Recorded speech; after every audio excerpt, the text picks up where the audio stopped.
I will call to order this meeting of the Somerset Berkley Regional School Committee at 6:12 p.m. Due notice having been posted. Pursuant to the open meeting law, any person may make an audio or video recording of this public meeting or may transmit the meeting through any medium. Attendees are therefore advised that such recordings or transmissions may be made, whether perceived or unperceived, by those present and are deemed acknowledged and permissible. I'll do a roll call of members present. Mr. Fenstermaker. Present. Ms. Ferreira. Present. Ms. Ramos-Gagliardi. Present. Mr. Machado. Present. Ms. Solomon. Present. Mr. Vieira. Present. And the chair is present. Also with us this evening, our Superintendent of Schools, Mr. Jeffrey Schoonover, our Director of Business and Finance, Mr. Ronald Taro, our Director of Curriculum, Ms. Elizabeth Haskell, and our Director of Special Education, Ms. Meg Ashton. And also with us is our Recording Secretary, Robin Vaccaro. First item, can we do the Pledge of Allegiance, please?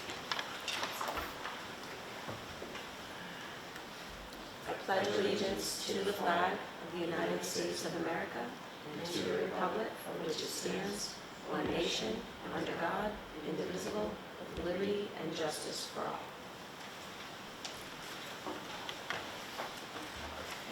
The next regularly scheduled meeting of this body is Tuesday, October 24th, here in the Somerset Berkley Regional High School Library. And the first item on tonight's agenda under Student Teaching and Learning is a report from our student representative, Ryan Vieira. Hello everyone, I apologize, I missed our 2 summer meetings as I was in Texas for a school poster trip, which was an amazing experience, and I was on a family vacation for the second summer meeting. So, as the school year is now in full swing, fall sports are up and running. So, football is 1-1, boys soccer is 2-1, and the girls is 2-2. Volleyball varsity has their next game tomorrow, and they have won 5 games and only lost 1. And field hockey are undefeated, they've won 3 games. Music and drama, they are in preparation of their 50th Music Town Ball, which takes place September 29th and 30th at 7 o'clock in the Performing Arts Center.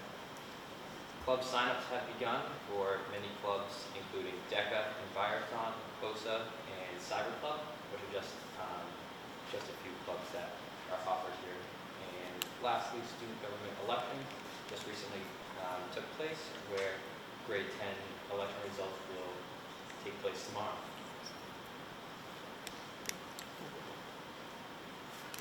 Thank you. Does anyone have any questions? I have one quick question.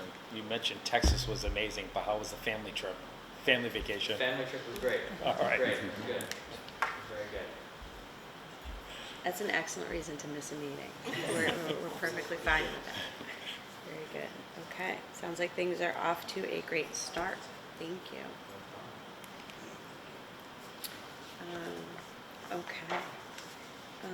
The next item on the agenda are the 2023 Advanced Placement Scores. I love this. Mr. Schoonover, Ms. Haskell. I have something to share on the screen.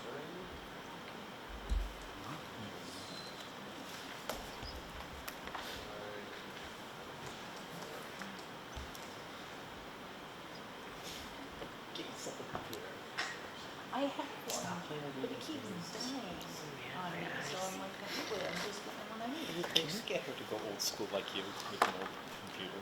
I would love it. But I was if I can write all my notes on my notes.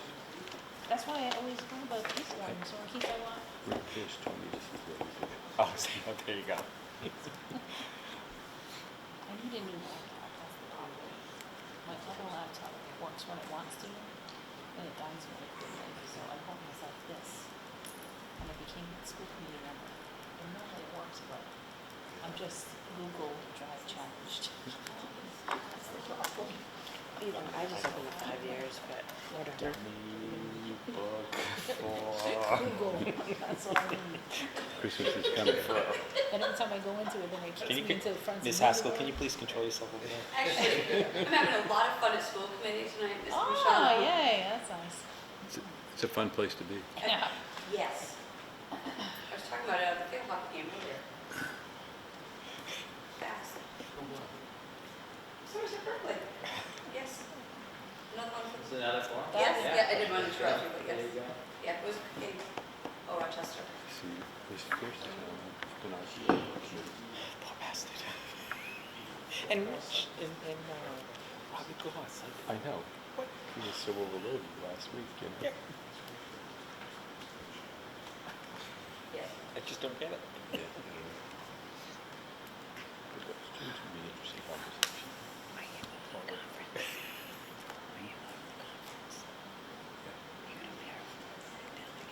What? So maybe somebody else wants to do it.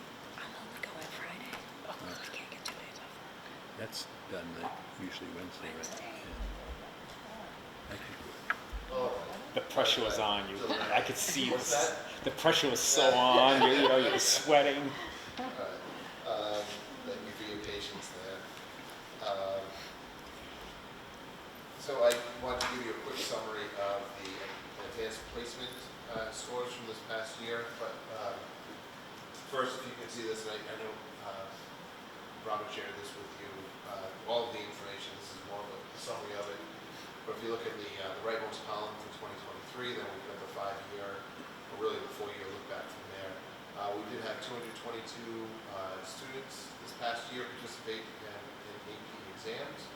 460 exams were given altogether, and 178 out of those 222 students, or 80.2% of the students, achieved at least a passing score, 3, 4, or 5. When you look at the 5-year history here, the 222 is right there in the middle in terms of total number of students. 460 exams, though, just this is the all-time high from 2 years ago. 178 number of students with a 3 or better. It was, even though 2 years ago there were just 2 more exams that were given, we did have 10 more passing scores this past year. And that 80% overall, 80% of students earning a 3 or better. Only 2020 had a higher rate than that. And then if you go back, and I was curious, I went back to 2016, which is the first year I was superintendent for Somerset Berkley. The total number of students participating in AP exams has increased by 40%, and the total number of exams, the 460, is at really a 90% increase over that 8-year, 9-year period. This is just a summary by all the courses on the left that we offer. There are a few with some asterisks. Those are courses that students take through virtual high school. We don't offer them here, but we do have a few students who take these other courses. For the 1s and the 2s, I didn't put the scores in there because you can begin to identify, if you know what student was in there, you can identify a student with a score. So I just left those out. But for the others, you can see just the total number of students in each of the courses, total number of exams in each one that was a 3 or better, and then what the average score was for each one of those exams. Obviously, the 2 English classes, 111 taking English language and comp. That's typically the English language is a combination of juniors and seniors. Correct, yeah. Which one are you in this year? Literature. Literature. Okay, and that the 58 in literature is probably more junior heavy, right? Or- Probably more, in literature, probably more senior heavy. Oh, it is? Yeah, Okay. it switches. Thank you. throughout the year. All right. And then environmental science was a new course that we had last year. 21 students were enrolled in that. 17 of those students in the first year earned a 3 or better. We did not offer chemistry last year. It's typically one that's on the list, but the enrollment was a little bit lower, so I had to make that choice about, if the enrollment's not there, then you have to bring it off for a year and bring something back on. Psychology is always another course that many seniors take, 76 this past year. We usually run three or 4 full sections of that, typically I think 3 each year. But anyway, just wanted you to have that information so you can see a little bit more detail on which courses students are taking and how involved they are. Any questions with AP exams? Just Yes. For micro, macro, and gov, Yes. those are through VHS Yes. learning? Okay, not like self-study. No, those are through virtual high school. Students will typically come here, work on a computer or something in the library during that time. It's the asynchronous. Have you mentioned chemistry as Yes. one that wasn't offered this year. Have you noticed any new ones, any new AP classes that are gaining popularity with the students? Or any that they've asked for? I know you only have a few to the virtual high school.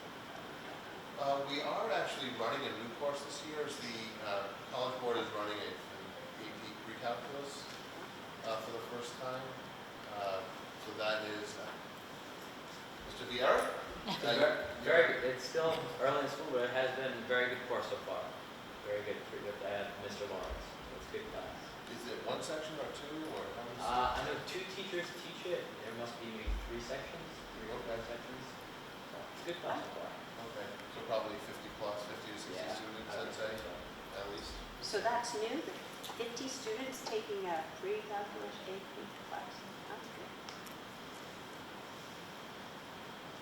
It's the first year that College Board is offering the course, so. It's great that our students decided to sign right up and jump in. In computer science principles, we had 12 students taking that this past year. It's one of the lower numbers that's on here, but 2 years ago, the only students who were taking computer science were doing so in virtual high school typically. So it's So nice that is that we're running that class. It's part of one of our pathways, and now we have more students who are enrolled in that. And we used to have very few, but some foreign language AP classes offered. Did we, or is it because we don't have it at the middle school? Because we never had language at the middle school, students never, usually for AP languages, they complete, say, Spanish 4 in the junior year because they're able to take Spanish 1 in the 8th grade year. And then it's really a 5th year of language that we're taking. So because we just never really had that opportunity. We had some students years back when they were taking French 5 or Spanish 5. There were just a few. In my time, we haven't had AP languages. I just have one other question. Other than a push, are any of these courses open to sophomores? Or is it all really juniors and seniors?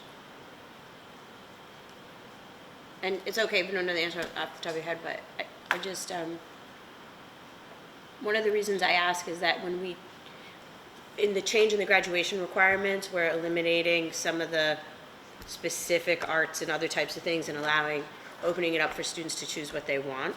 One thing I'd like to see us at least consider moving forward is to, if we don't have these courses, some of them anyway, open to sophomores, to explore that, especially courses like computer science principles that are really gateway APs. Computer science might be one of those because the pathways, it goes from AP, computer science principles to essentials. Is that how? I'm trying to think of it. It always go essentials to principles, and then there's cybersecurity. So that one may have some sophomores enrolled in it, but I'd have to check. Yeah, and psychology is another one that tends to be, many schools offer that to even freshmen sometimes, but certainly to sophomores. So just, Yeah, psychology is definitely one where you don't need a prerequisite to enroll in it, but it is a very senior heavy course. Yeah. There are sometimes juniors, I don't know, we probably had one off sophomore year or there, but typically they wait until their senior year to take that. yeah, I just think, the participation's impressive, the passing score rate's impressive, and I just think as we made that change to graduation requirements, like to my mind, phase 2 would be to think about, especially for courses like computer science principles doesn't have a prereq, like according to College Board. So for those types of courses, where there might be more room now for students, I just think that, they can sort of develop that foundation earlier and then get that comfort level with AP level work and then have greater success even junior and senior year. So if there's room for that, it's just something I'd like for us to keep in mind and maybe consider for the next program of studies or at the appropriate time. My 2 cents. Anybody else? Awesome, thank you. Okay, but that's impressive. Great job, kids and teachers.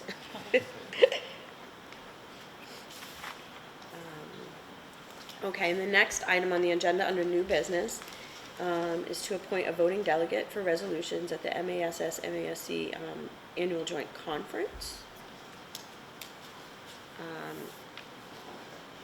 So why don't I start the motion and then we can discuss. So I would entertain, oh wait, no, we need a name, never mind. Oh, we could just appoint someone. I was getting nervous for a second there. I'm not volunteering. So on discussion, is there anyone who'd like to volunteer? I say Kelly O'Brien. I was gonna say, we've done that to her before How when many she people wasn't. are going? It's Wednesday, right? Is that when That's Wednesday, yeah, I yeah. won't be there Wednesday, so. Who will be there Wednesday? I'll be there Friday, but, well, Mr. Fence I to could be Maker. there Wednesday. We take volunteers first, conscripts when needed, so either way. Awesome. Okay, appreciate it. In that case, I would I entertain, just didn't want to push anybody out. no, Oh, no, no. I really wanted it, but no fear. You can do In that case, I'll entertain a motion to appoint Mr. Fenstermaker as the Somerset Berkley Regional School Committee's voting delegate at the 2023 Annual MASS-MASC Joint Conference. so moved. Second. Moved by Mr. Machado and seconded by Ms. Ramos Gagliardi. All those in favor? Aye. Aye. Opposed? You can't oppose. So voted. The next item on the agenda is the discussion on the research of shared positions and other positions to consider sharing. And I know this was something that Mr. Machado asked us to place on the agenda, I think, a little while back. And it finally made its way to the agenda. Well, first of all, thank you for putting this on. One of the things, in the past, when I was ever talking about the shared position, I always felt that the K-8 and the region, the K-8 was picking up the burden, but that wasn't really my focus. My focus, I just want to make sure that those that are holding the shared position, are they capable, or do they need, well, not capable, because they are capable, but do they need more support? That's, I just feel like sometimes they are getting the work done, but we don't see is that they're putting 60, 70, 80 hours a week of getting the work done. So I was just wondering, this should really be driven more by the administration, in my opinion. I would like our superintendent to see how is everything going on, like when you're working with Mr. Taro, Ms. Haskell, Ms. Ashton, all your IT folks, is it possible for you to bring them in, see what the pain points are? Do we need additional support?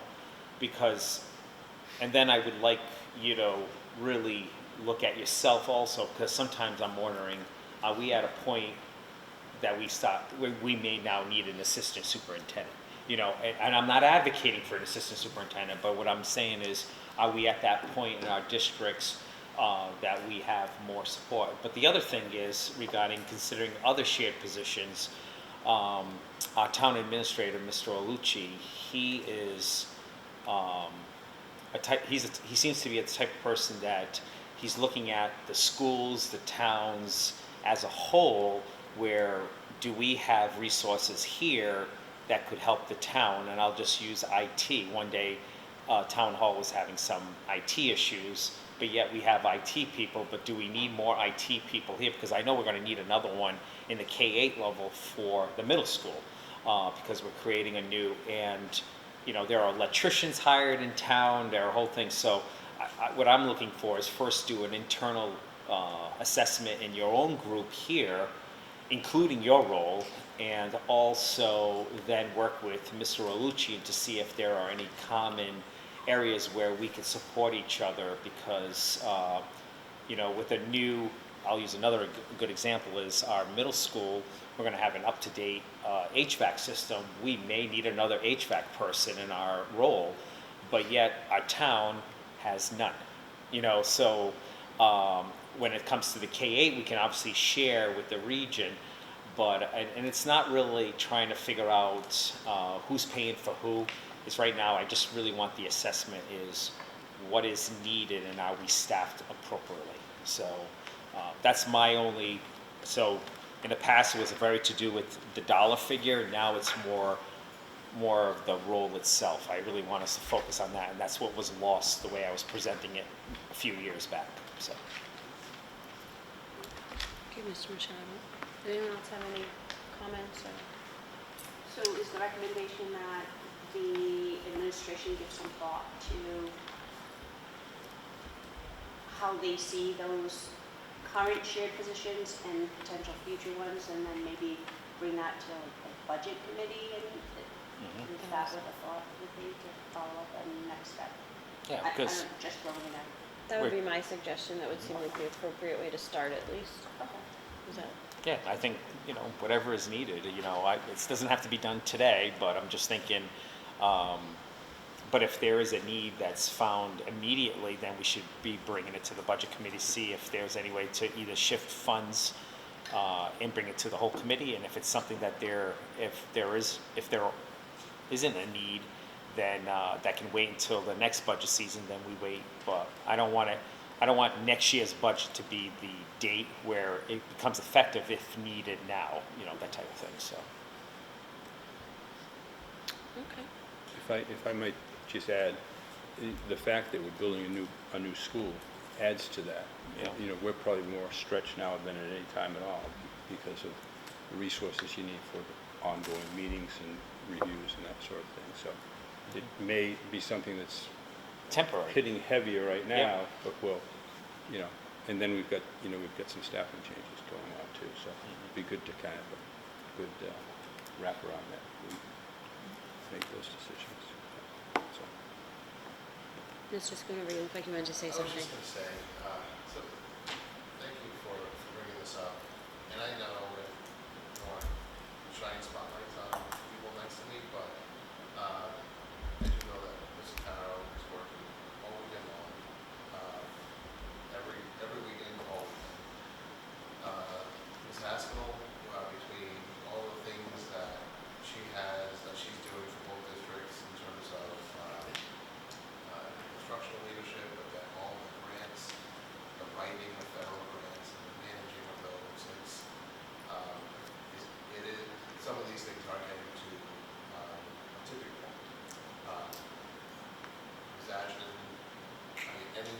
have a question anytime on a Saturday or Sunday, whether it's in the morning or evening, send her something, and in 2 minutes she can respond, when she's getting on the call, she's doing whatever needs to be done.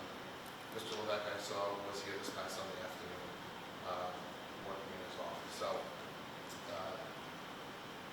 everyone is at their limits. I'm wondering, and I just leaned over to Liz while you were sharing some comments.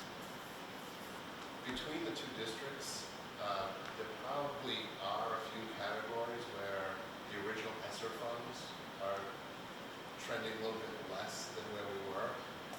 Would it make sense to utilize some of those funds to bring an outside group in, almost like how the town did a few years ago, and just have an outside person study it, who's non-biased, who's not in there? Because you can ask us, and we can come up with things, but we don't. We only know what we know, and sometimes it's better having an independent person who does this do it and complete the study. And if there are ESSER funds, we can look into that, and it would be done at certainly utilizing those with no taxpayer dollars or anything from Somerset Berkley funding. It's just a thought. I think that in one respect, it doesn't put another thing on the superintendent and the team to figure out how much time they're spending. I can get that perspective from I know where I work, we just did an organizational assessment to kind of look at what everybody's role was, what they were working on a regular basis, and then compare that to best practices out in the field. I mean, I'm not in education, but I wonder if there are those same types of outfits that might be helpful, especially if we have the funding to do that.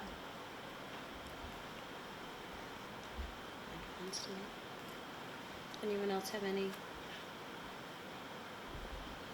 Okay. I don't think that requires a vote. So if the funds are there and we can identify someone, and I think to Ms.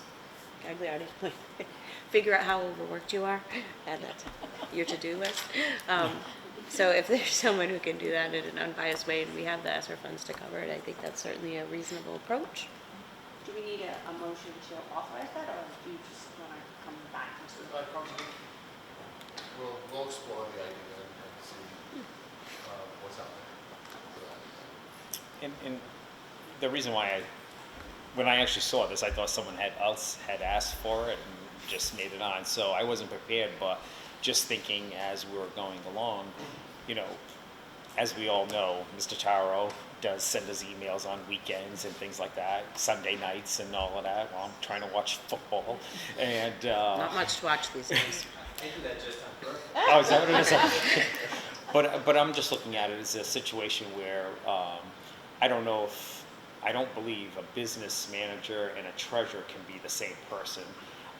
But you know, at one point we had the treasurer and the HR person, but I still am extremely concerned about the business manager handling two budgets. I think it's a job of two people, you know, but an outside firm could actually say, you know, here are the best practices. This should be, both budgets should be separated, which it is, but two different people, but those two folks could be also assistant superintendents to helping the superintendent in other matters, you know. So it's just other, you know, or one help Ms. Haskell as a curriculum. I'm just wondering, you know, there's a whole bunch of pieces, but I love what, you know, the outside company. I just think you only know what you know, and that's one of the things. But we did it like Ms. Gagliardi mentions, you know, doing it in the professional world. I remember I had a team of 14 people at Colorado Springs. By the time they'd done with best practices and other warehouse things, they ended up being 7, and we moved those 5 other people to another department. So, as Marco Lucci said at the Selectmen's, put it on page number 30, put it on your 38th thing to do on your list. But you know, but I will also like to see what we can do for the town as well. So. Okay, sounds like a plan. Thank you. The next item on the agenda is the treasurer's annual salary increase.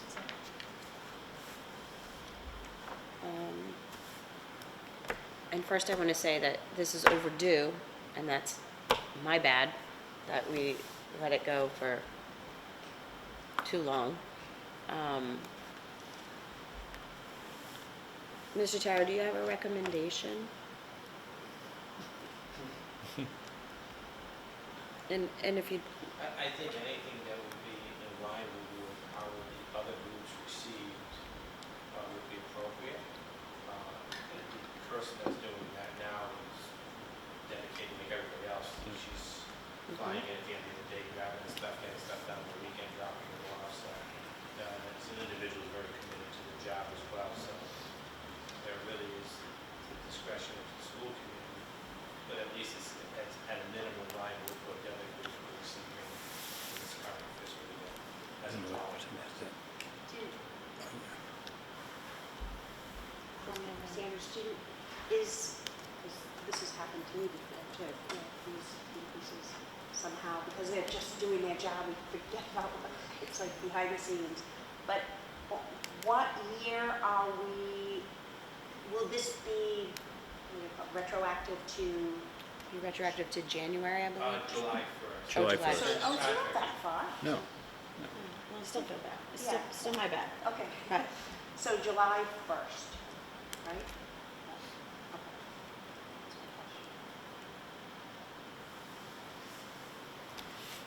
Anyone want to move a Had number? an increase been approved previously? this year or no?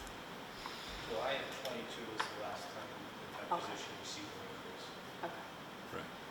That's when the contract was renewed, right? Yeah, I think January, There was a, yeah, January of '21, and then July of '22 was the first year. of the 7-7. increase. It's a 7. That's, Can I just make the motion? Certainly.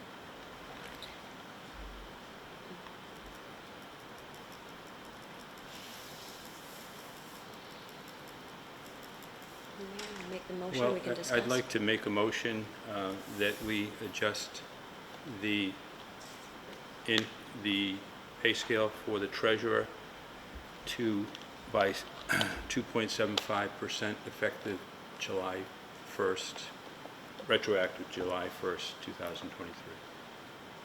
Second.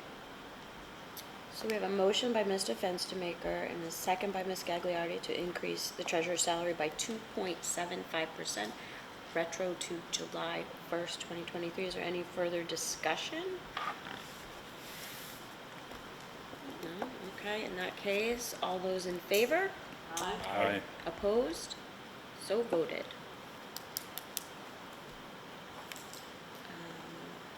Okay, the next item on the agenda in the superintendent's report, there's lots of things. We'll just let you get started there. Mr. School.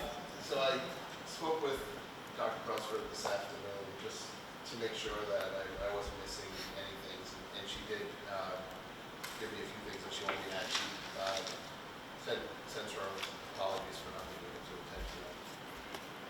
But for the school opening, all of the professional development at Somerset Berkley, and starting from our kickoff meeting between both districts, Somerset and Somerset Berkley, they always come together for the opening day. Everything had a social emotional component to it. We had a wonderful opening day speaker, Justin Hanahan, and then the high school in its OPD just continued to build on that model. She said, so I just put in quotes here, this is the best opening since she's been principal, and I would say that's, for the most part, I think we've experienced that throughout the school district. It just seemed like this year, there was more excitement, more energy. People seemed happy to be back. You know, I'm saying students and the adults alike.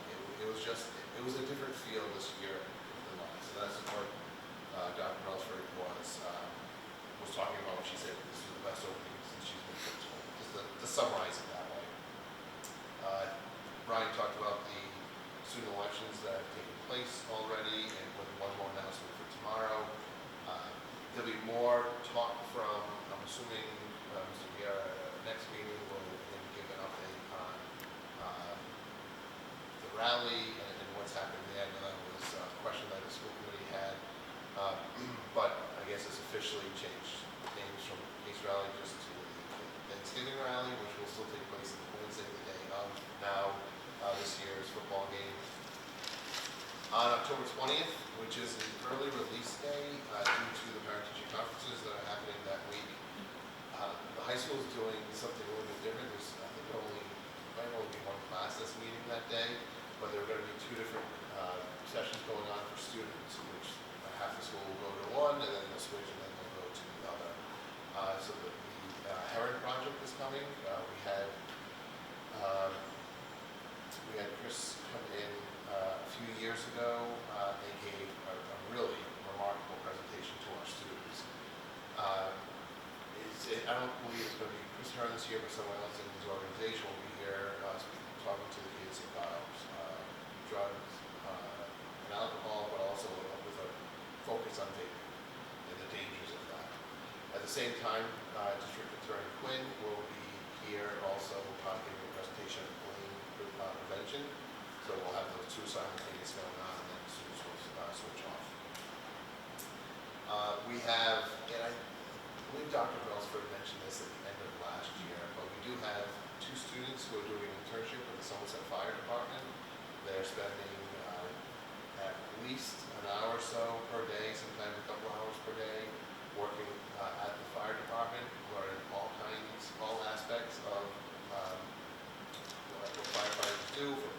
chance to going out on, to fire calls.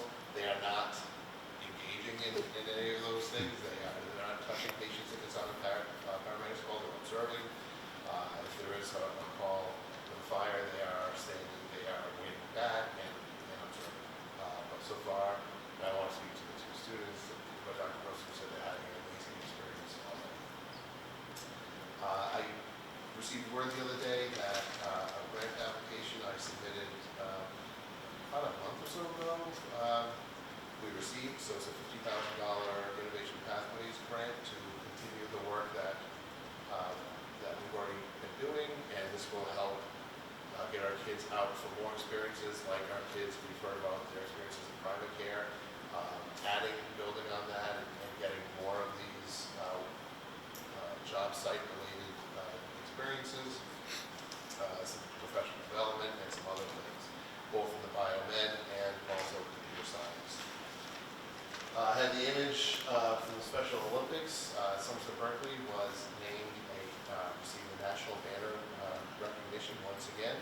The star underneath our symbol represents that this was a 4-year renewal of this. So we first received this 4 years ago, and we reached that bar again, and we're one of 22 schools in Massachusetts and one of 205 schools nationwide to receive this recognition this year. So congratulations and kudos to the high school for everything they're doing to build an inclusive environment. And for staffing, I know we have some staffing things coming up, but just so you know, with the openings that still remain, we have a school nurse and 5 paraprofessionals. Questions on any of this before I go on to this enrollment report? I just had a quick question, and it's not on there, but the innovation pathways prompted this question. At one point we had a lot of students engaged in fashion design, or do we still have that? We do. The course.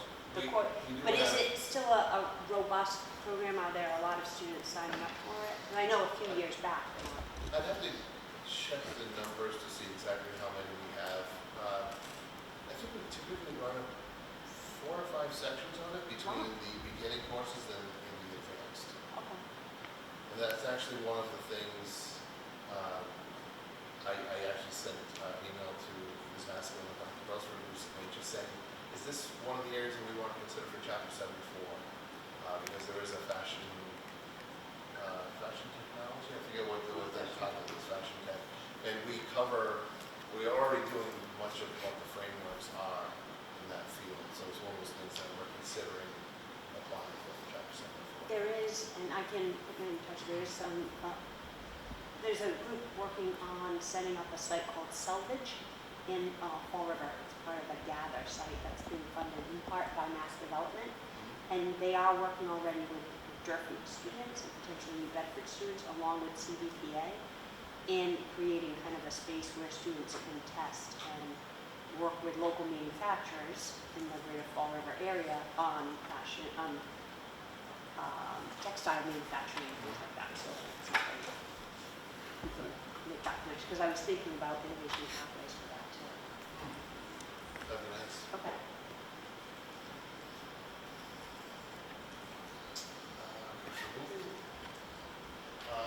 Just for student enrollment, I've given you the 3-year glimpse here. Our October 1st, 2021 report all the way to the right. Last year, at the day of our school committee meeting, as of September 28th, and then today. You can see right halfway down the screen, the total enrollment went from 2002 to 2009 to 974 as of today. The breakdown by the 4 classes. We do have as we knew this was going to happen, 220 freshmen. I forgot to include the number of school choice students. I knew there was something else figured out here. That make up those numbers. But 220 freshmen, 260, 230, 249 writing out the other 3, 15 students in our 18 plus program, 18 to 22. For that total of 974. In addition to the 974, we do have 13 high school age students from Somerset Berkley who are homeschooled, and we currently have 16 in out-of-district placements. The 16, you can see the breakdown for those, 4, 1, 5, 5, 1, from 9 through the 12 plus category. So looking ahead, we have in grade 12 with these 5, we currently have 2 out-of-district placements in Somerset Middle School in 8th grade. I don't know about Berkeley Middle School if there are any out-of-districts, so just what we are looking for that number to likely drop for this coming budget season. And what else is I want to highlight? Oh, the current 8th grade class at Somerset Middle School, as of today, I think it's 166 students. It's one of the, it is the smallest class that we've had. It's actually about, I'm sorry, 176 students. It's about 50 students smaller than our 7th grade class. So we are, I wouldn't be surprised if next year at this September meeting, when I'm showing this, that the grade 9 numbers will be around 200, if not a little bit less. With those 176, I would expect about 140 to be coming here, and typically from Berkeley, it's about 60 or so students. Ours is really small this year too, our 8th grade class. So that number with school choice might be hovering right around 200 next year. So we are looking at this, but then the next year we come back with this rebound of about 50 additional students just from Somerset Middle School. I don't know. Berkeley and Somerset tend to model each other pretty well in terms of the enrollment numbers. If one's high, they're both high. If one's low, they don't tend to be low. Any questions just on the overall enrollment? I'm just wondering if, I'm just looking at that homeschool number, that's a pretty good jump. And without talking about anybody's individual circumstances, I'm assuming that, so that's 5 additional students and there were 8 the previous year. I don't know if those are students coming from grade 8 to 9 homeschool, or is it spread across the grades, or do we know any trends or any? I'm trying to think of how it was laid out in this enrollment report.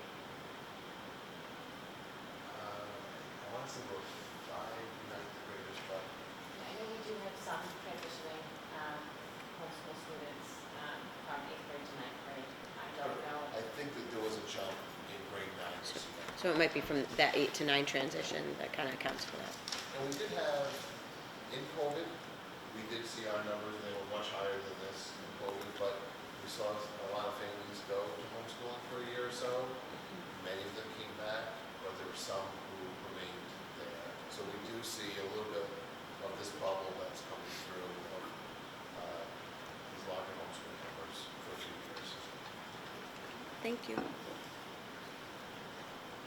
All right, the next item was an update on migrant families. So I just tried to give more of, I know it's a lot of text up there, but some talking points. We learned about a week and a half ago, a little over a week and a half ago, that the Orbitz Hotel in Riverside Ave is going to be utilized as an emergency shelter by the state for migrant families, most of whom are coming or originated in Haiti. At first, we were told that the town run with 32 rooms, and Desi was telling me that they were going to be out at 25 rooms. It turned out to be 28. Last Tuesday or Wednesday, Tuesday, Ms. Haskell, myself, and one of our elementary principals and one of our English language teachers went down to the hotel just to try to get some accurate information, meet the kids, meet the families, and just understand how many students do we have. Desi was telling me there were 7. Someone else was telling me there were 20 some or so kids. We need to find out for sure. So we went there, and it was just a really wonderful experience. We spent 2.5 hours there meeting all the families. Thankfully, Liz used to be, at one time in her life, she was a Spanish teacher, so she was our translator. She did a remarkable job. And we found out that day that there were actually 26 families living in 28 rooms. And not all, most of the families are migrant families. There are due to homelessness in Massachusetts, not necessarily migrant. So, the numbers of the 20 rooms and the 26 families, most of them are migrant families. Some of them are not. The governor's office did contact, or our Somerset Town Administrator contacted someone in the governor's office, and that person confirmed that the families living in the hotel are legal residents. They're here legally. And I know there's been some talk about whether or not they're undocumented, illegal immigrants. They're here legally. A lot of the questions that people have are these students vaccinated? And the answer is some may be, some may not be. Under McKinney-Vento, which is the federal law on homelessness, and migrant families fall under that, we are to enroll any homeless student without any undue delay or something like that. I forget what the terminology is. It's immediate enrollment. We can't hold things up if they don't have things up. We know, like, residency is part of it. We know where they're living, so residency is not an issue. But academic records, vaccinations, there can be no delay. And we work for any homeless family when that's the case. We work with the families to make sure they get their documentation in as quickly as possible. It is different than for a student who is just moving to Somerset or Berkeley, choosing to enroll here. They have to establish residency, they have to provide their academic records, they have to provide all their medical documentation before they begin school. Homelessness is a different situation, and that's governed by federal law. There is some, another common question is, what's this massive financial burden on the town, on the school department? The state is reimbursing school districts at the rate of $104 per day per student. And that number was calculated based on the average per pupil spending in Massachusetts, which is a little over 18,000 divided by the 180 days, we get roughly $100 per day. We do know that there will be some transportation costs at some point. Right now, our students are coming to school through the Fisher bus, through the regular transportation, so there's no added cost there. But we already learned yesterday in one of our schools, what happens if a student is ill and they have to go home and the family doesn't have transportation. So, like, even transportation like that would potentially be something we're going to have to coordinate perhaps with our own van transportation to provide a safe ride home if the family doesn't have a way to get here. It was just, like I said, the first day, students started yesterday, and that was the experience we had. There will be translation and interpretation services that are needed at some point. We can't have Liz and other people there all the time. I will say we have lots of bilingual staff. And jumping down to the next one, many of the families and the children speak usually a combination of a few different languages. Haitian Creole, but a lot of the families also, they're not, correct me if I overstate something, or they're not coming directly from Haiti to the United States. Many went to Brazil before going to Mexico, before coming into the U.S. Some may have gone directly to Mexico before coming into the U.S. Chile too. So there is a level of Spanish fluency, and for a lot of the students, if they went through Brazil, there's also a lot of Portuguese, which is good for us. We have a lot of Portuguese speakers around in Somerset. And there's also a degree of English that they have. I wouldn't necessarily consider it fluency, but there is some degree of understanding. And all this, by the way, we have, for the high school, 2 10th graders. So just getting back for the translation services, there will be some formal translation services that we need because we have to make sure that all documentation records, assessments that we give to students, particularly if it's an IEP process where we need to determine if anyone has a learning disability, we need to assess them in their native language. So there'll be certainly some of that, some expenses there. So between both districts, talking about shared positions, we will need to add an English language teacher. I don't think that person will be dedicated to one district or the other, but probably a shared role. We've also realized that because we don't have a social worker at all in Somerset or Somerset Berkley, that's probably a position that would be really beneficial. We've actually talked about it for a few years as needing a social worker. And I think this situation has really forced us to look at that and to realize that we really should have one on staff. What am I missing, Liz? The only thing, I don't think you're missing anything. What I would like to also mention, you mentioned the staff that is bilingual. Okay, this is my favorite part. Sorry, do you want to tell me? Yeah. Okay, so one of the things that I liked best was, we were talking about Dr. Brelsford and Mrs. Burr had come over the other day, just to make sure that all of the families had the information about when the bus is coming, what time school starts, and all of those various pieces. And so we had gone in to meet the families, and they have paired the students who have come and started yesterday with students who are Portuguese speaking. As we were talking earlier about AP languages and that we don't have it here, we do have students who are native Portuguese speakers, and they did the pairing. And Dr. Brelsford got a note yesterday about how grateful the student was that they trusted him enough to pair him with the new students, and he had already come up with plans to help him, especially with winter clothes, because that is something I don't know if you remember, the other day it had been so warm and so warm and so warm, and then it was really cool, and they many of the people who are living there do not have warm clothing and are used to that warm climate.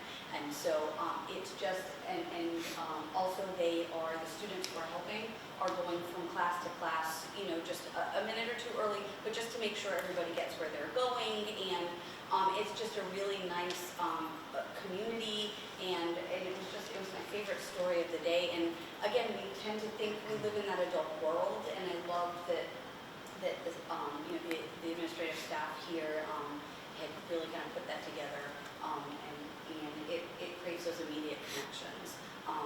The world language department also, again, at the high school level, we're not necessarily used to having newcomers, because often the students who are coming up to the high school have had, multiple years of instruction at the elementary and middle schools. And so, we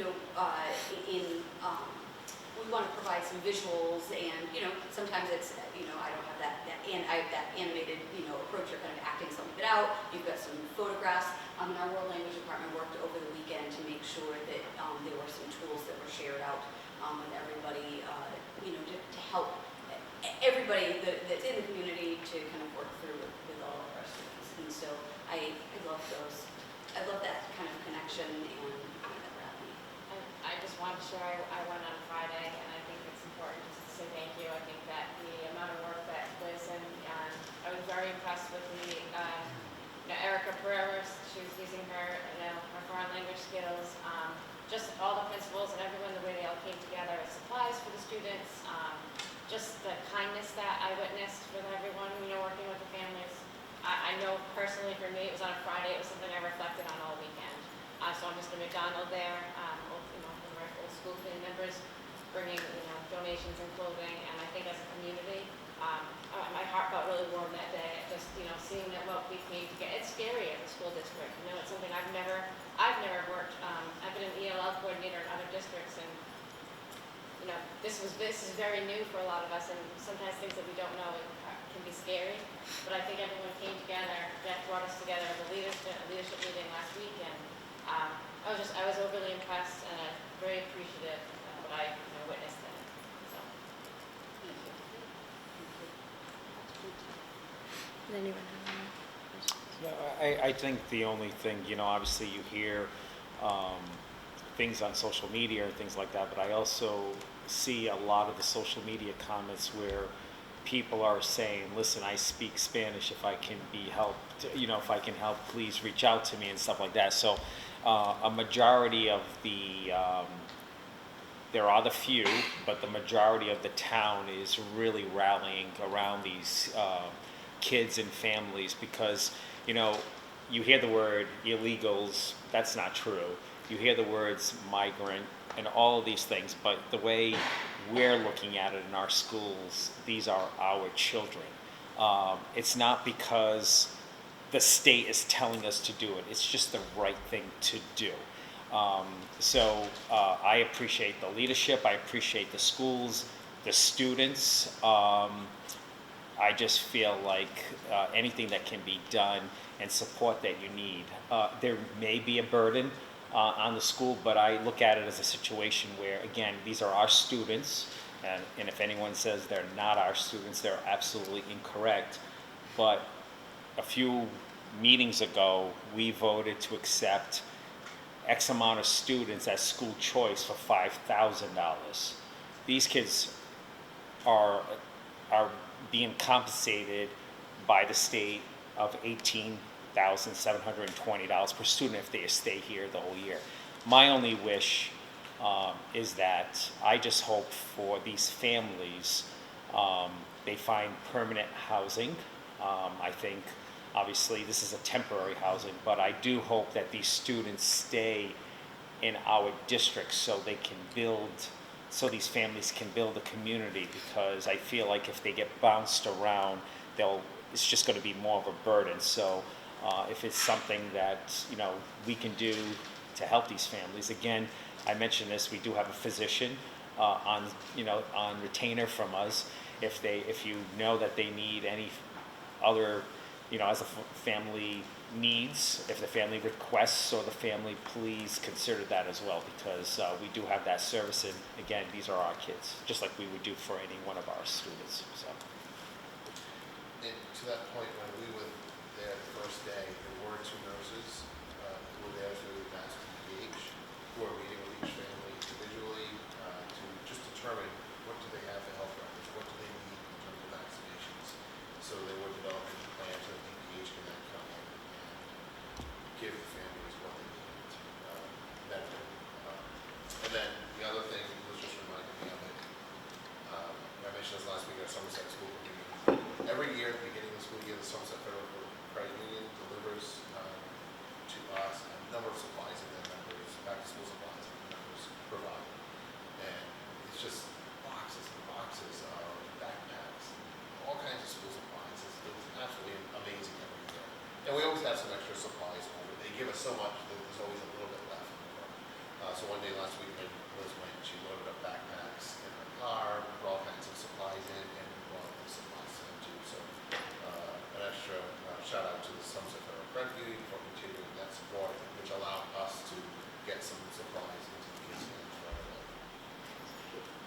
I haven't been on social media, so I don't know what's going on, but is that where residents can find out information on how to help if they want to? I'm not sure. Does the school website have any?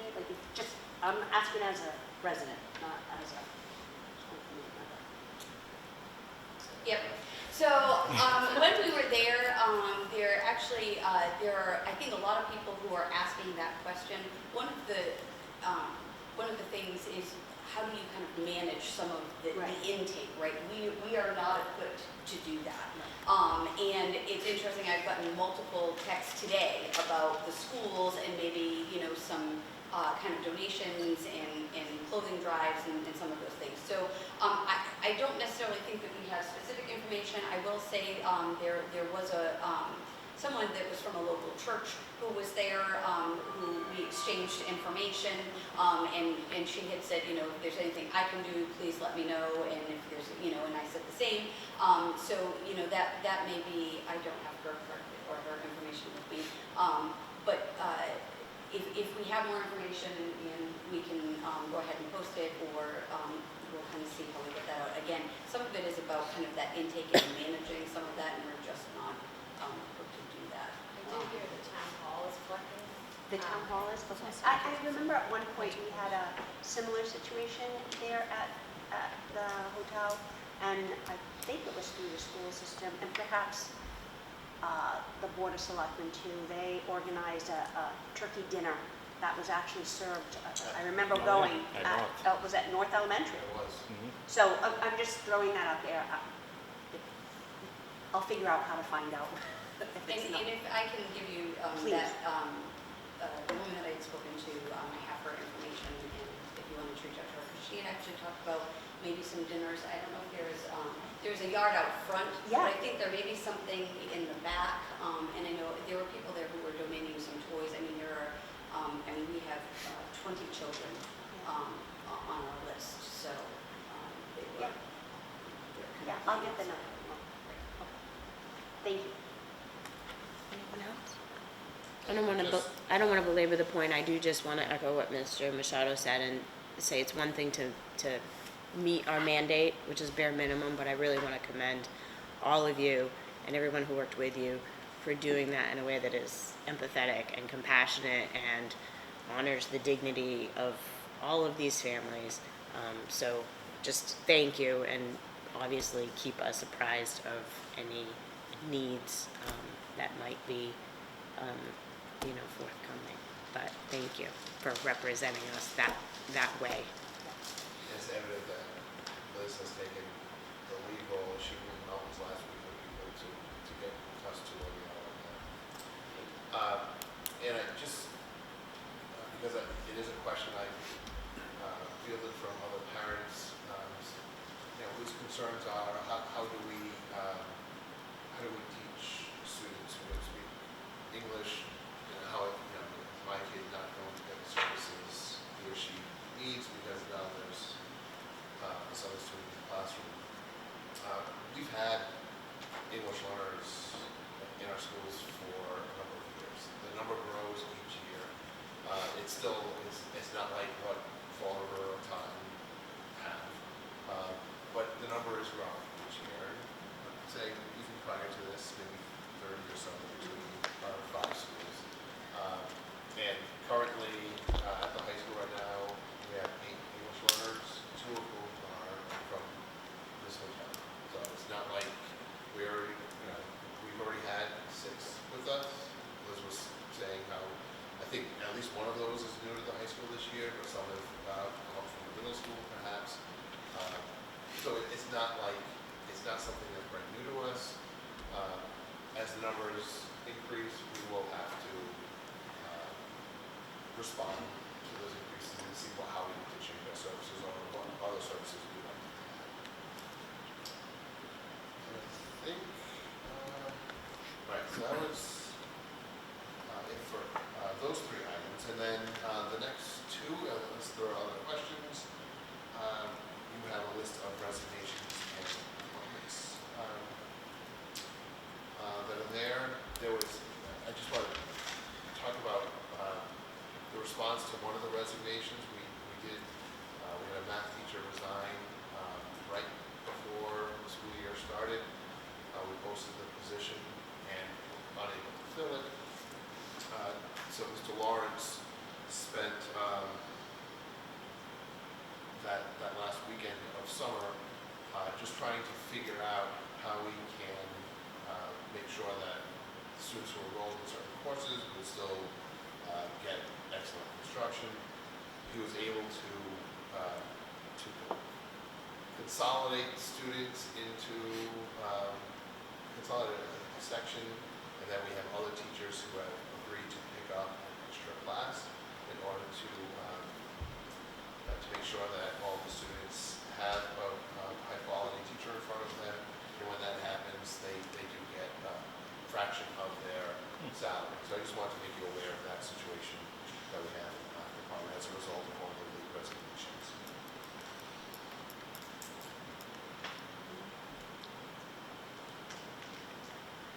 Any questions? Questions? Thank you. Thank you. The next item on the agenda is the other post-employment benefits subcommittee report. Can we get it later? Yes, so in your folder, you have the revised, investment policy. The committee met last month, the trust committee met last month to review the revised policy. Essentially, we went through the original policy and took out some specific language that was more targeted towards our previous investment partner, the Berkley Trust. Now that we're using mass prim, we wanted to really kind of make the language as broad as possible so that would fit, and it would fit all the instruments, investment instruments that they typically use for all their clients. So there's a lot of great conversation between our treasurer and committee members, including Mrs. Field, who works in the field, financial field, and Mr. Larrabee, and we arrived at the revised language that you see before you. So the trust committee voted unanimously to adopt that policy. We will be meeting again, I believe, at the end of the year, the calendar year, to look at the next financial statement for that trust. It has grown, thankfully, because of the investments that this committee has made, particularly the last transfer to the OPEB trust was in the area of $300,000, which was so that we wouldn't bump into our E&D. So I think that will bode well for our audit as we have them look at it. That was one of the recommendations. And we will have we will have a new group looking at our actuary, providing us with a new actuary. It's actually completed. Okay. So we will be getting together to look at that and get another update on where the funds, what the status of the fund is right now. I think that's everything that we talked about. Yep. Yep. That's it. Thank you. You're welcome. In that case, I would entertain a motion to accept the revisions to the other post-employment benefits liability trust investment policy statement as approved by the OPEB subcommittee. So moved? Second? Motion by Mr. Machado and seconded by Ms. Ferrera. All those in favor? Aye. Aye. Opposed? So voted. Thank you, everyone. The next item on the agenda is under policy subcommittee update. We have several policies for the second reading. If everyone is okay, we will bundle these together unless anyone wants to pull anything out. Fabulous. So in that case, I would entertain a motion to approve on second reading the policies noted on this agenda for addition, removal, or amendment. The agenda will become a part of the official minutes. So moved. Second. Motion by Ms. Ferrera and seconded by Ms. Gagliardi. All those in favor? Aye. Opposed? So voted.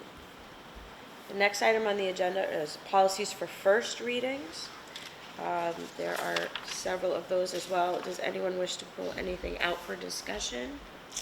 Just as you heard in the public input about animals in school, I just need some more information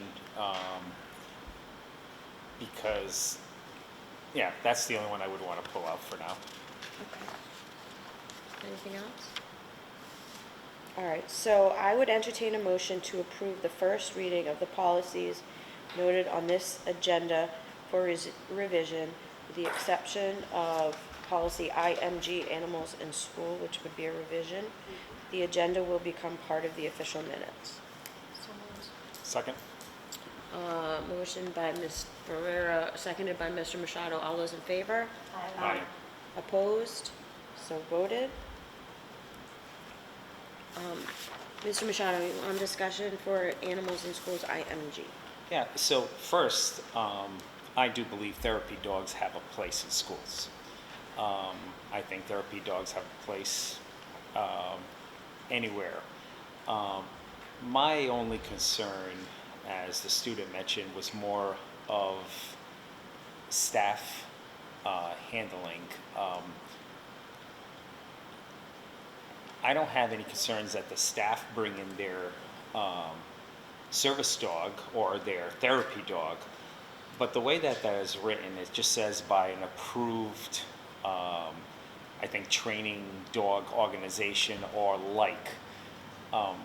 One of the things that I'm concerned about there, in this day and age, I can get my dog a service dog certificate online very quickly, and my dog is no service dog. Let me just tell you that right now. But so I'm concerned about that. But the other thing that I'm really concerned about is, let's just say we are very fortunate that the middle school and the high school have 2 teachers that do have therapy dog. But how are we going to service, if it's valuable for the middle school and the high school, how are we going to manage it in the elementary level? As a school committee member, I sit on both. If the school feels that therapy dogs are necessary, why aren't we looking for a service to do so? The other thing is, maybe because I've experienced so many issues in the past, but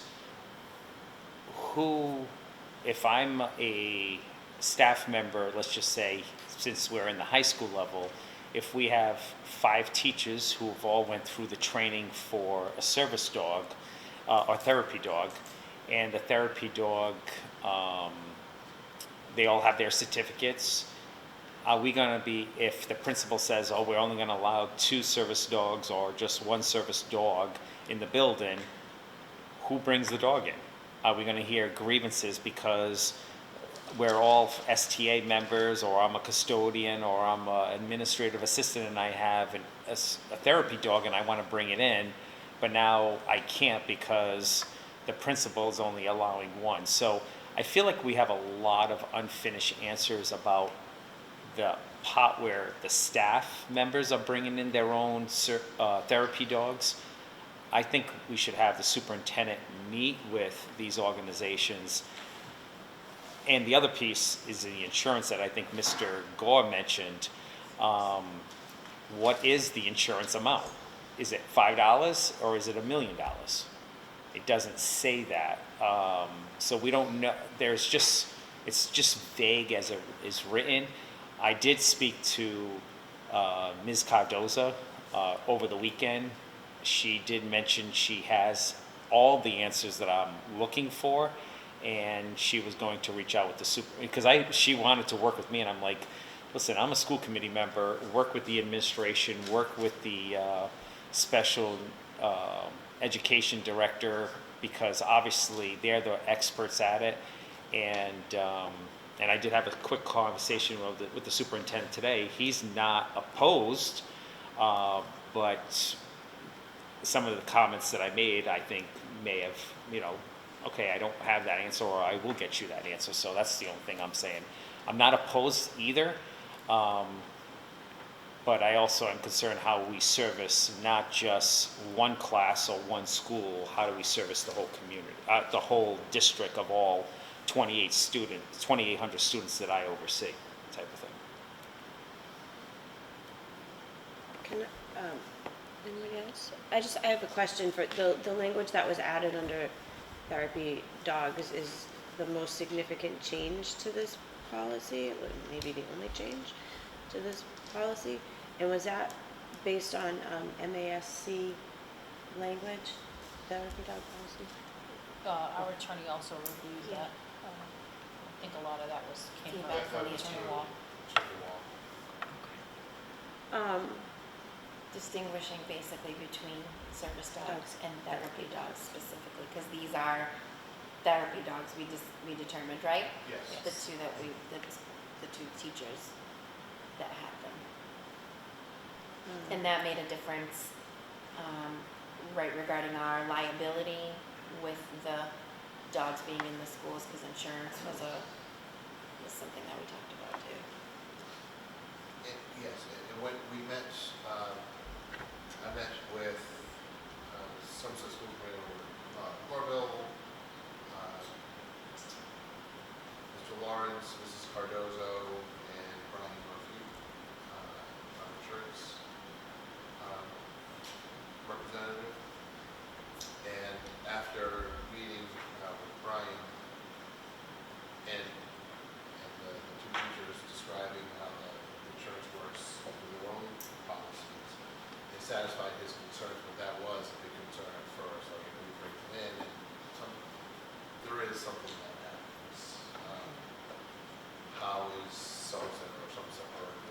what's their liability for something like that? Does it fall just under the owner, or does the school district have some portion of that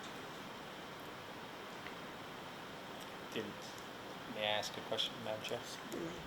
What was the amount that Mr. Murphy said, or what is the amount that, I know Ms. Cardoza said that because she called me, obviously hearing my comments,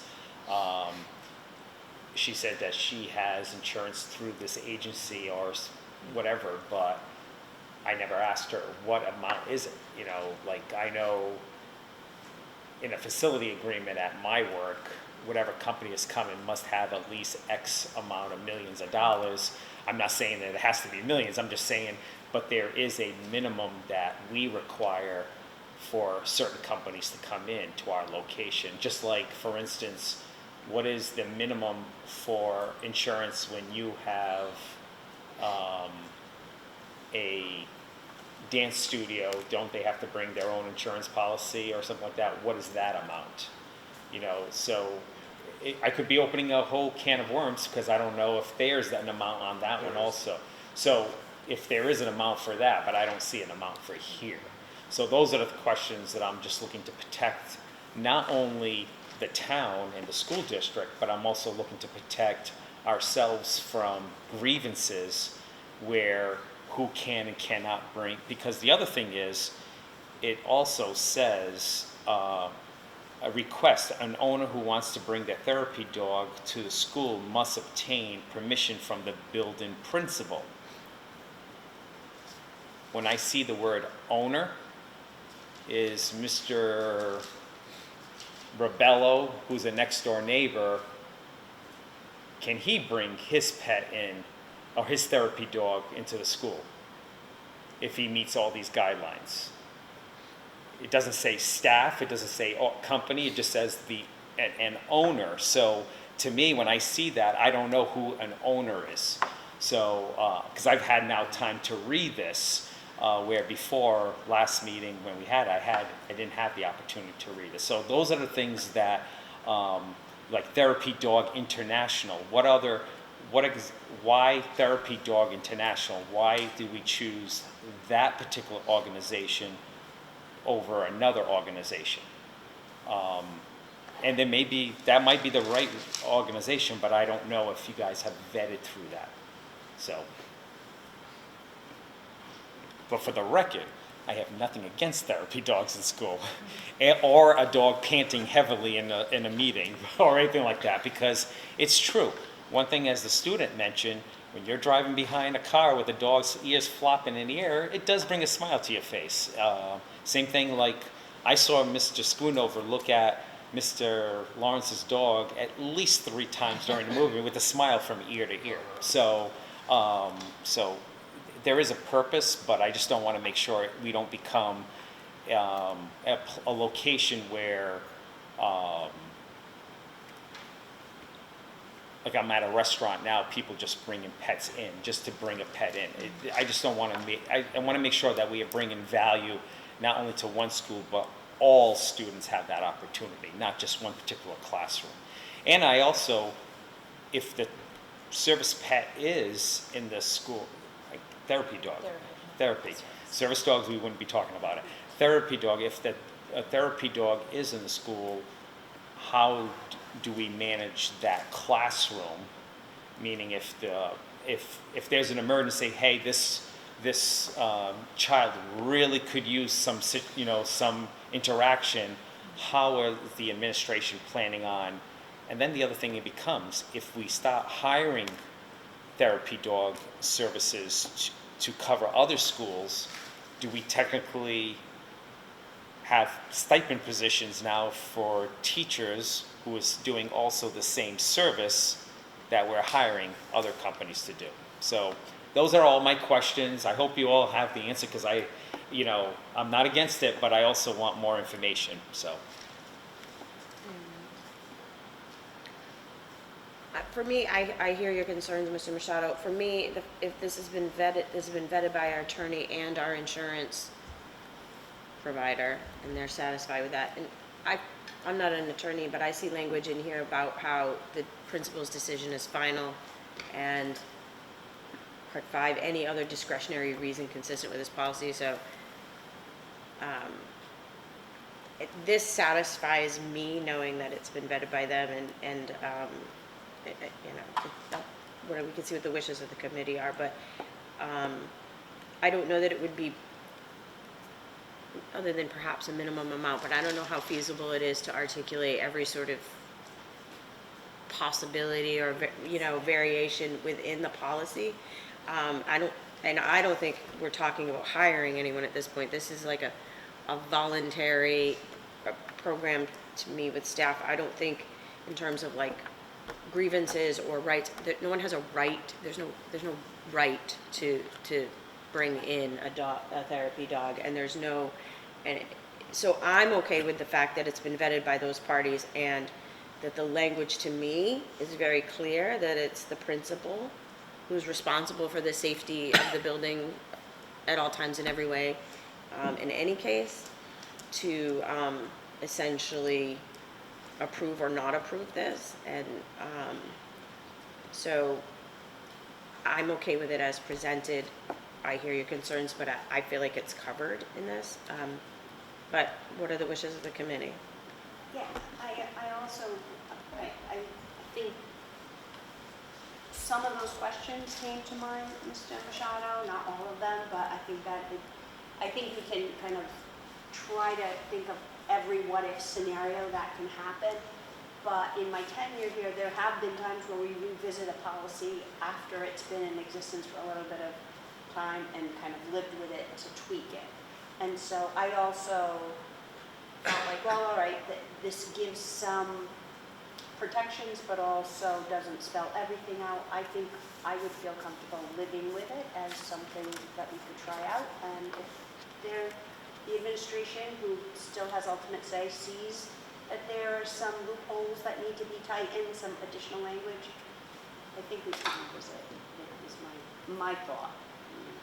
I don't think you raise unwarranted questions, but I think that the policy as written does provide a framework for us to start this within this context. Mr. Fenstermaker?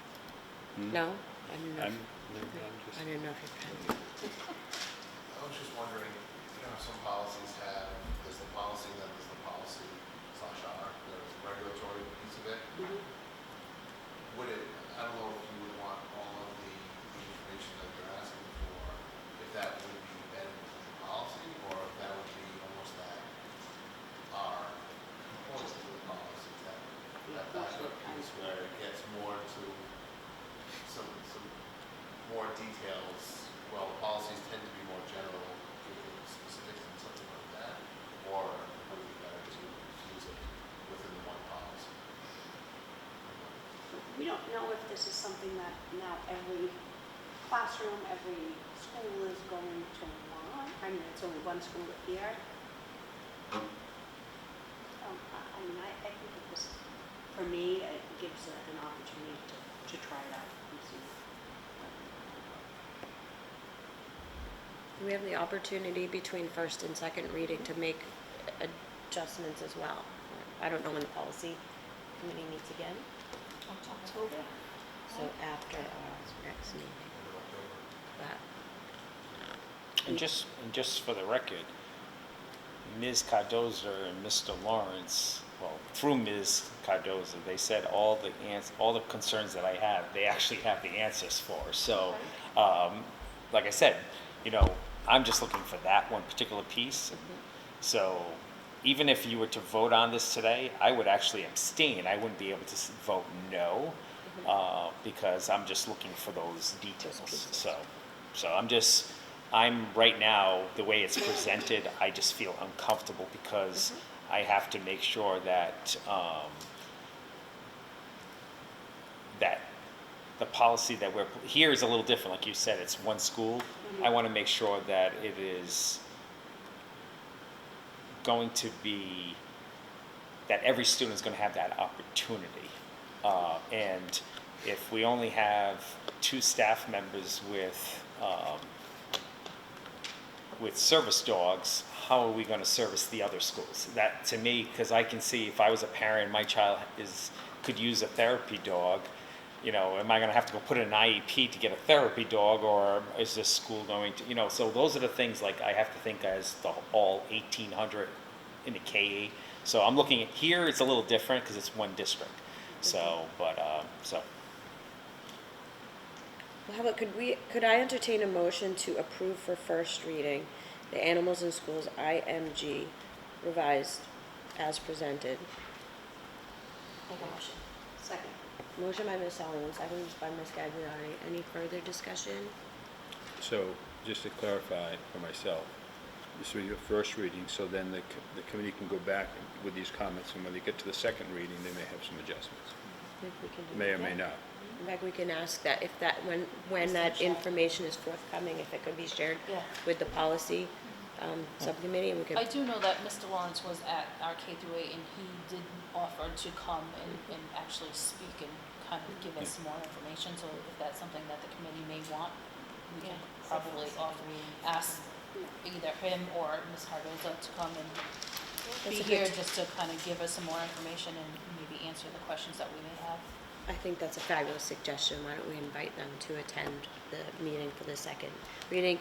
If there's information forthcoming prior to that, we I can. think our next meeting is before our Right, so policy, correct? We could actually have them come to the October 24th meeting, Mhm. answer some of those questions. Yep. The policy subcommittee meets on Meets after October that. 30th. Mhm. And then in mid-November, I think it's November 14th is when the Somerset Berkley will meet that night.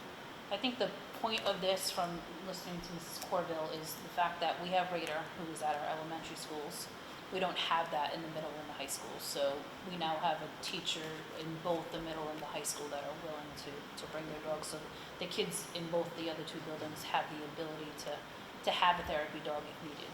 And I know they're not saying they're gonna bring the dog every day, it's if there's something that is going on, or if there's a need, they would be able to bring them, so, yeah, and just for the record, yeah. our elementary schools do not have a therapy dog. No, They have a it's a comfort dog. It's two different items. That's why I just want everyone to understand, it's not like the middle school doesn't have a therapy dog.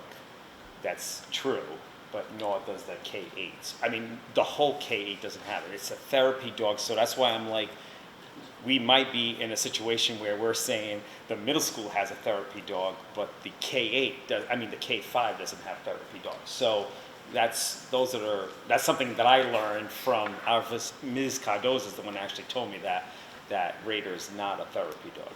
And we talked about this Yeah. earlier today, and when I saw Raider, his harness says therapy dog. So I need to find out from Officer A if he's a comfort dog, therapy dog, what is the difference between the two, and what is Raider actually considered? So, Okay, so we have a motion and a second on the table. Any further discussion? All those in favor? Aye. Opposed? abstain. Okay. The next item on the agenda under other matters informational is the status on naming the Performing Arts Center in honor of Dr. Robert Perry.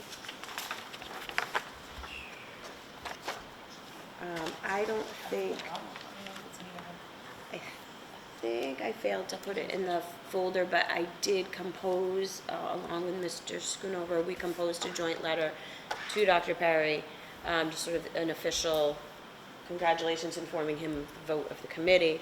So that has been sent to him. I'll make sure I get a copy of that just for everyone. But that has been done.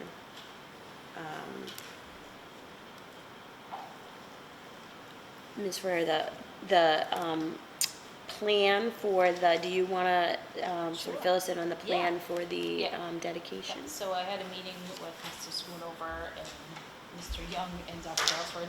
They had to leave rather quickly. It was a fire drill here at the high school. So it was basically Jeff and I. But we had already talked about a date. So we had originally, we were talking about doing it on the Tuesday, the 10th, which is the first concert during Music Town.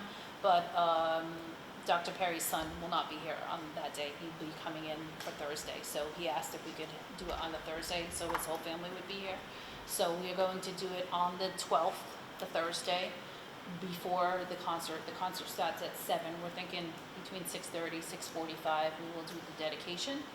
I have already spoken to a couple people to speak. Donna Murphy, who is the person who requested this, will be speaking on behalf of the Friends of Music. Ted Rausch, who is a former student of Dr. Perry and is also a music teacher now, a director of band, he will also be speaking. I know we have put info out to Haddad if she'd like to speak, because I know there was some question. And I did speak to Dr. Perry because I did post on our Facebook page that it would be the 12th because alumni have been asking. So I had to give them a little heads up because we do have people that are traveling from out of state. And I did see that he had questioned whether he was going to have time to speak because he had people that he wanted to thank.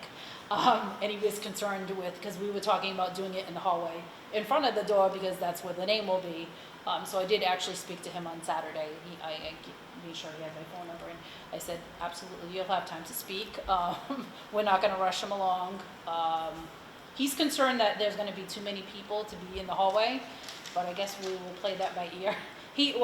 Bob Soares is also going to be, who's a past music teacher, will be conducting that night also. And I think Dr. Perry is also, so he feels like a lot of the alumni that are coming to watch this will be staying for the concert also. So I think we're going to have a fantastic turnout, but he seems very excited. He's very humble. Was very thankful for us giving him this honor. So with his family, able to be here to see it. So It's fabulous. If I can share just a couple of things here, I want to make sure that moving forward and not calling it the wrong name or doing something that I don't want to upset anyone by leaving out the doctor, not having the first name. So, I'll just, this is the other space that is dedicated for a person within this will now be art gallery, the James F. White. So we have letters similar to what we have over the Performing Arts Center doors now, and the plaque, which we will model after Mr. White's, will resemble this. The lead time on these types of bronze plaques, I can imagine that this will be ready for October 12th. But now, kind of flipping between these two, so the Performing Arts Center, and how many times have we walked I into didn't it even and know never it was even there. realized that it said Performing Arts Center over the doors? If we keep the letters the same size and shift these three words to the right, I don't know if there would be enough space to have Dr. Robert Perry all out Performing Arts Center. And if we did, it would possibly go from wall to wall, and I don't think that would look, right. So we have a couple of options, and I was just verifying, what is the official name of the auditorium? Will it be the Dr. Robert Perry PAC, the Robert Perry PAC, or the Dr. Perry PAC? That's, it matters. Like these things obviously matter. And then based on that, we may have to order the full, all new letters that are slightly smaller in font so we can fit everything. But I just need to know now so that I'm ordering the right thing. I would think his full name, Dr. Robert Perry. That's what I thought we appropriate. had voted, but Smaller font, and I would think put the Dr. Robert Perry. Maybe not the Performing middle arts. initial. And there has, and I checked on that, like James F. White. Yeah. Yeah. There's never been a middle initial associated with this, which was, okay. I know, because that's two more things, I know. A space, a And a letter, period. and I know. a punctuation mark, so that was good. Yeah. But yeah, I just want to make sure that we're we're clear on what the name of the performing arts center is. I just got an email. It's actually Robert Manchester Perry. He's known as Dr. Perry. Yes, So- yeah. Well, and that's what everyone's saying, it's Dr. Perry, so is it the Dr. Perry Performing Arts Center or the Dr. Robert Perry? Yeah. So that, those were the questions, right? Dr. That would be my Robert. vote. Yeah, Yeah. I would. Dr. Robert It Perry. just sounds more formal. More Yeah. formal, yeah. Agreed. Right, what if there's another Dr. Perry someday? We don't want there Yeah, to be any right. confusion. So, I think that's how we It may will end do up being known as the Dr. Perry pack, but the problem is, because now that I saw James White, I agree, it should be his whole name. Will it be ready for, We'll get on this first thing tomorrow, now that I know exactly how we want it to be. how are those letters? I think they're just Just an like, adhesive. you know, I didn't see them I looked close being. enough to see if they were screwed into the wall. Sure. I just happened, yesterday when I was here, I was like, wow, I didn't realize that was, I knew it was outside, but I didn't realize it was inside too. Honestly, looked you at know, it. with just, if I could just give, you know, sharing what I'm hearing today about Dr. Perry feeling that it may be tight in there, I kind of agree. What I would only, I'm not a planner, but I just see this happen all the time in other locations. Have the dedication in the auditorium on the stage, have a camera outside, and just like they do with the Super Bowl banners, have it covered, and when it's announced, just drop it so people can see on the big screen it actually falling in the real name. That's what I would do, because I see concerts and we're waiting for it to get into the stage. You can't move. You're going to have people going all the way to the left and to down the hallways. Before you know it, you're not going to see him speak and have him on stage. It's just like when we saw with Doug Chapman. He was there. Everyone that was in the crowd was either sitting down, but everybody could actually see him. I think if you have it there, you're not going to. There are going to be people who are just going to hear it. At least on the stage, you have the microphone. Everybody's going to hear it, and regardless if it's 40 people or 800 people, everybody's going to have the same view. That would be my recommendation. His other question, now that you just said that, I was like, oh, he was asking if we were gonna have it on Zoom or videoed, because there are people that can't be here that would like to see it, and I was like, good question. I don't know about Zoom, but I don't know if we're gonna have cameras, I mean, We can have it recorded and then. Share it. Accessible through Google Studio. that was one of his questions, is I know there are people that are not in town that would like to see it, that won't necessarily be here, so that was one of his questions. I'm glad you said something about that, because I forgot, so. All right. Great, thank you. Thank you. Thank you, Ms. Ferrera. The next item on the agenda is the treasurer position update. So really, right now, as of today, 2 applicants. I would say that I was anticipate that this group would want something with a little bit more skill set than we have for the candidates right now. Not that they're bad, but I just think that we need something a little bit higher level, and most likely because of what we're used to with Lindsay. This is all Lindsay's favorite position, so I would say right now, I can share the information with you, but I'm not sure if I would feel comfortable with where that position fall, those candidates fall into consideration. I am going to extend the posting, it was a close of September 18th, so I'll push it out whatever you want to see if there's a candidate. This was posted on NASBO's website, that's the Massachusetts Association of School Business Officials, so both of them have been able to grab more candidates interested in the position. That's where we're at right now. Thank you, Mr. Taro. Fingers crossed. Any questions on that? All right, next item on the agenda, Somerset and Berkeley Public Schools updates. Mr. Machado?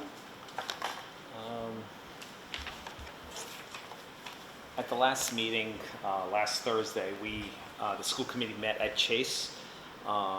Before our meeting, we were given a tour of our potential, our window project that we're going to have at Chase. The committee voted to place 4 articles on the town warrant. Is it 4 or 5? I forget. One is for the completion of the north elementary rear balcony and railings. It is somewhat of a safety issue. We feel that one's extremely important to have that whole job completed or scope completed. And then the other is we have $1.5 million of ESSER or opera funds that the town gave us for this project. And what we did is the remaining 1.49 million, we split it up in 4 articles, so it is 5 articles, to have either the whole project. The reason why we split it is based on what the town has available for free cash. We feel that $1.5 million may be too much of a tax burden for the taxpayers, but we may be able to complete other options as well. And we probably make that final decision once we know what is certified, free cash that is certified. The committee did speak about our walkthrough building inspections. We did re-revise our elementary handbook. We removed some wording that was recommended by our attorney regarding gun gestures. And one of the comments were that moving forward that we have our attorneys look at the language, because sometimes we're not attorneys, and even school councils and administration, and sometimes are doing things in good faith, but it could be incorrect. So I think that was it. Did I miss anything? And well, yeah, and also the rest was exactly like us. We approved the second reading. We didn't do the first readings, and the superintendent also gave us a report of the migrant families that are coming into the K-8 levels and how it may affect. Right now, they're all currently going to south. We do have concerns that we may have to relook at the school district lines or the district. We may have to redistrict to include the whole area if need be, because currently right now, though North probably has the smaller enrollment in each class, but it would be we would be violating state law or rules regarding bringing a kid from the hotel to North, even though we're doing it in good faith. But the next child, some other student could be moving into that same area, we would have to bring them here. We couldn't put them in another school. At least that's what you had mentioned. You still So, want to get it caught in a discriminatory yeah, so. procedure. Okay. Thank you, Mr. Michelle. Ms. Solomon, anyone around Berkeley? What's going on in Berkeley? We actually met last night. Both of our principals gave reports on the successful start of the new school year. It's funny that Dr. Brelsford had said it's the best she's had, because both of our principals said the same thing. All the kids seem enthusiastic and everything, knock on wood, is going great. So it was a good start to the school year. They talked about the fundraisers that they've got scheduled for the year, and got our approval on that. They announced that our theater program this year will be Matilda Junior. Last year we had some high school students come to Berkeley and help with our program. Hopefully that will continue this year, because it was a great thing last year. So they'll be doing auditions for that. And our superintendent said that we have two interns from the transitional program here at the high school that will be working in the central office with them this year. So that's all I have. All right. Thank you. Sure. Okay, the next item on the agenda, topics not anticipated by the chair, 48 hours in advance of the meeting. I have nothing. Does anyone have anything? Fabulous. Next, action items for future meetings. Anything anyone wants to add that we haven't already discussed this evening? I said at the Somerset meeting, I'd be glad to do it to this one. I think there's a meeting October 24th. I should have the final report by then, but we did get our draft report for our TFM.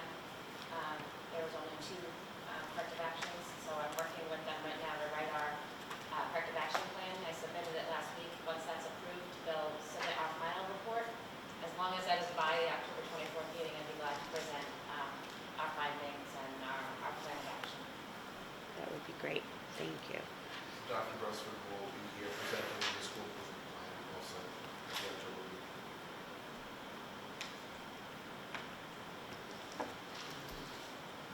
Yes, sip. Got it. I'm Great. sorry? I'm just muttering, sip. Got it. Okay. Anything else? Can I just mention something about our school committee? We also spoke about possibly having a retreat, and Mr. Gore is going to be reaching out to you for some advice, by the way. Okay. I would suggest we call our friend Tony. All right. Next on the agenda, we're going to do consent agenda. So we have approval of minutes of prior meetings. So I would entertain a motion to accept the following minutes as presented. Open session minutes of August 21st, 2023, joint open session of August 23rd, 2023, and joint executive session of August 23rd, 2023. Second? Motion by Ms. Ferrera, seconded by Mr. Machado. Anything on discussion? All those in favor? Aye. Opposed? So voted. And the last item on the agenda is public input. Do we have any public input? Seeing and hearing none, I would entertain a motion to adjourn. So moved. Second. Motion by Ms. Gagliardi, seconded by Mr. Fenstermaker. All those in favor? Aye. Aye. So voted. Everyone have a fabulous evening. Thank you.